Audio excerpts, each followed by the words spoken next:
ay maliki li jami'il khalqi minal insi wal jinni wa malaikati wa dawabi wa ghairuhum.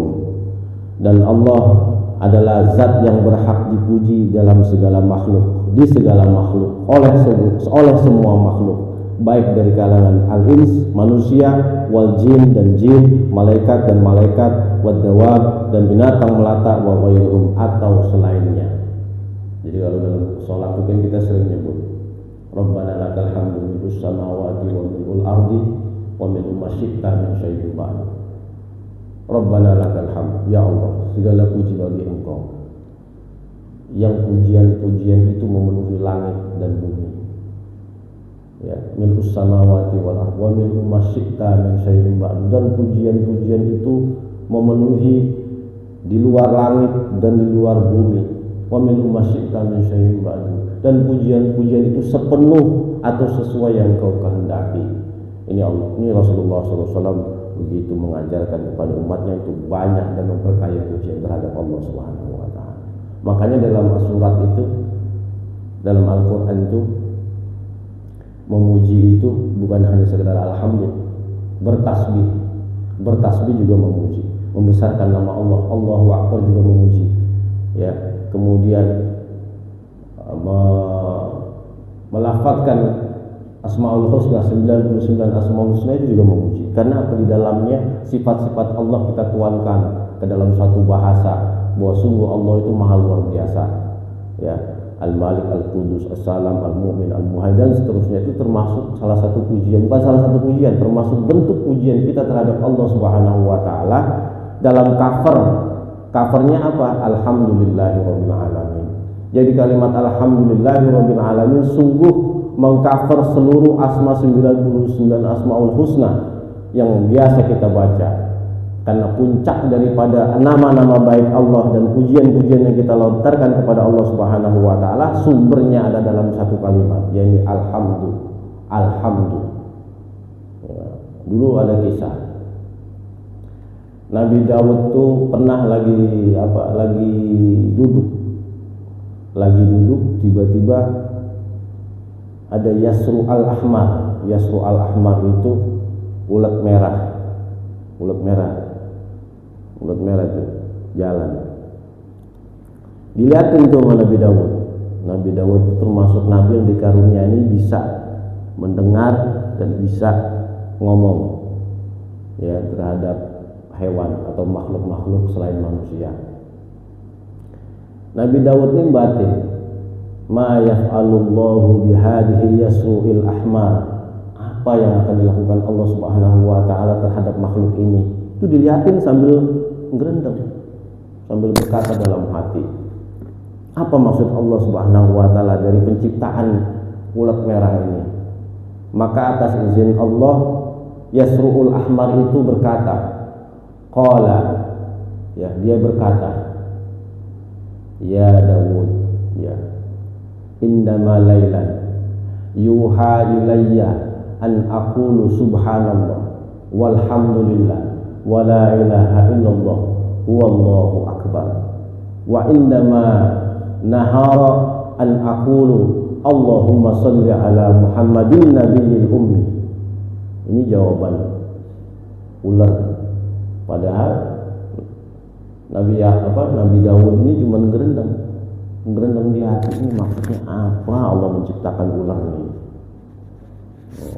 Seketika itu ular dikaruniakan oleh Allah Subhanahu wa taala biiznillah berbicara kepada Nabi Daud, dikasih tahu, wahai Daud, saya ini diciptakan oleh Allah Subhanahu wa taala yang setiap malam saya diwahyukan kepada Allah Subhanahu wa taala untuk membaca subhanallah walhamdulillah wa la ilaha illallah wallahu akbar.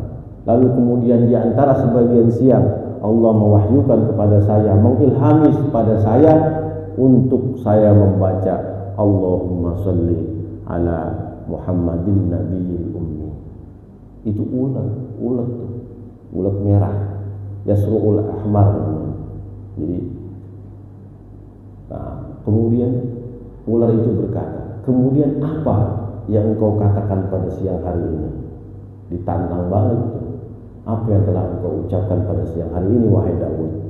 Seketika itu Nabi Daud terdiam, terpukau sekali bercucuran air mata. Ya Allah, berarti maha benar engkau ya Allah. Segala yang ada di langit dan di bumi sungguh memuji engkau, tidak terkecuali makhluk sekecil ini yang kami lihat hari ini ya Allah. Makanya di Al-Quran kan ada Sabbahalillahi ma fis samawati wa ma fil ardh. Jadi komplit memuji Allah itu dalam Al-Quran ada fi'il madinya. Sabbahalillahi ma fis samawati, telah memuji seluruh langit dan bumi dan apa yang ada dalam isinya di antara keduanya. Lillahi ma fis samawati, semuanya memuji. Yusabbihu lahu ma fis samawati wal ardh. Ya.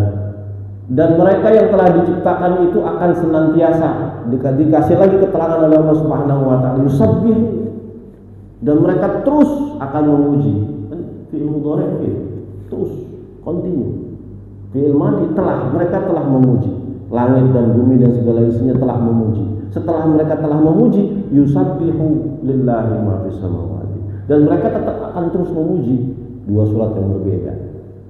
Ada fi'il madhi, ada fi'il mudhari', ada lagi fi'il amarnya, sabbihis ma rabbikal a'la. Itu fi'il amarnya, sabbihis ma rabbikal a'la, bertasbihlah, sucikanlah nama Tuhan.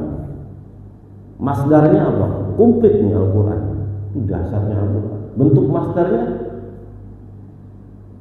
Subhanalladzi asra bi'abdihi lailan. Subhana, itu bentuknya masdar. Jadi dari fi'il madhi, fi'il mudhari', fi'il amr, masdarnya ada.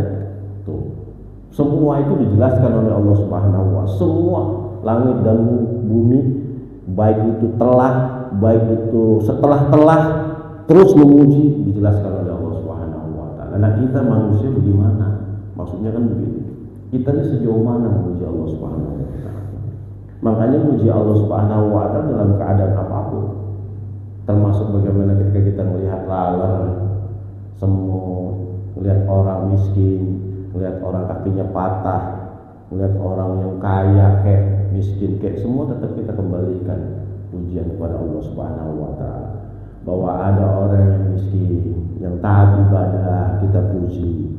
Ya, dengan seperti itu barangkali mendekatkan dia kepada surga.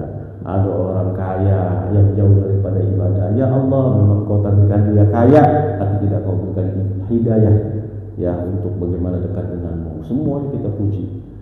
Semua itu sudah ditetapkan oleh Allah Subhanahu wa taala. Semua sudah diatur oleh Allah Subhanahu wa taala. Tugas kita itu memuji, bukannya menilai. Salah. Tugas kita hanya memuji kepada Allah Subhanahu wa taala. Jangan begitu kita ketemu sama orang yang mana mendingan hidupnya, bos, kita kan ini fatal. Lalu berkata, enak ya jadi dulu, begitu. Iya, enak banget jadi lu ya, apa-apa gampang. Besok nih omongan kita nih, hari itu juga ditulis oleh malaikat, dicatat, direkam, ada CCTV-nya. Begitu nanti yaumul akhir, orang yang kita sebut enak ya, lu jadi lu, ternyata masuk neraka. Disuruh kita ikut neraka. Lantaran apa? Perkataan yang menganggap enak ya, jadi lu gampang kayaknya hidup lu. Enak lu mah ada aja misalnya. Enak lu mah apa-apa punya. Ini omongan kita direkam, dicatat oleh Allah Subhanahu wa taala. Nanti begitu orang yang kita omongin ternyata masuk neraka, lah itu disuruh nyebur kita. Ayo nyebur lu. Dulu di dunia lu pernah ngomong orang ini enak. Ini kan bodohnya kita kan begitu. Dulu orang ini lu anggap enak, lu anggap seneng, lu anggap sesuatu yang sangat berharga. Nah sekarang dia masuk neraka, sono, lu ikut sama dia. Ya, sementara orang yang rajin sujud, ya kan, yang kelihatannya ekonominya susah, kita nggak puji sama sekali, kita nggak hargai sama sekali. Nggak pernah kita bilang enak ya jadi lu sujud dulu, ya kan? Ini kegagalan kita nih. Besok sama Allah dicatat tuh, ingat kalimat-kalimat begitu. Semua film diputer film-film kita yang lama. Kayak lu ngomong apa aja nih. Nah, ini hati-hati. Ada orang hidupnya enak ya anallaha ala kulli syai'in qadir. Ada orang yang enggak punya duit, yang rombongan susah ya anallaha ala kulli syai'in qadir. Orang yang enggak punya duit barangkali disitulah Allah akan mempermudah jalan surganya. Kan begitu. Orang yang kaya barangkali juga dengan kekayaannya dia bisa menyebabkan surga, atau sebaliknya hisabnya berat, susah bener jadi masuk surga. Kita kan nggak tahu. Jangan sekali-kali kita mengukur ya kan keindahan hidup seorang dengan apa yang kita lihat secara kasat mata. Ini bahaya fatal. Sementara orang-orang yang rajin jamaah, rajin sujud, kita nggak bilang begitu. Rajin ngaji, nggak pernah kita ngomong enaknya jadi lu. Ayo jujur dah.